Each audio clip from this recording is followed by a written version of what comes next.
Pinalaybay mo yung gabi sa tananay na binibig sa tanangit ng amay ilay katutad ng Diyos.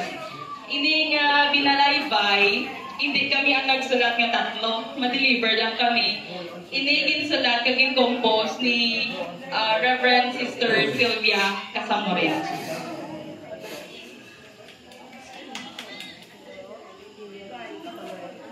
Mga utod namon, mayong gabi sa tanan.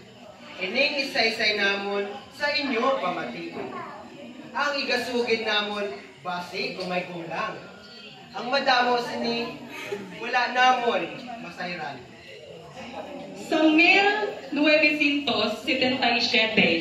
may natuhaw nga isa ka babae. Siya dumuluong hindi taga-diri, kundi nagikan nga wala mapakpi.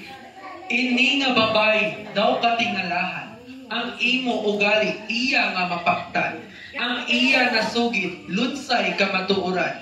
Nagapalibog man sang imo panungduman. Siya ang nagapuyo sa Davao nga syudad. Ang iya nga ngalan, Mother Victoria Piedad. Ordinaryong madre ang iya katulad. Beli kay may gapu nga dili matulad. Amon igasugid ang kamatuoran. Iya nga ginlibot bilog nga kalibutan.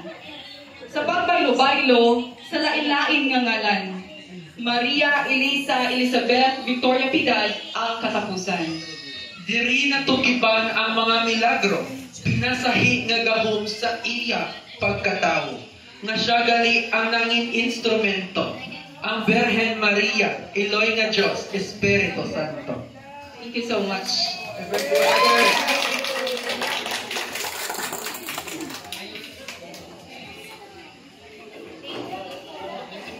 Thank you so much.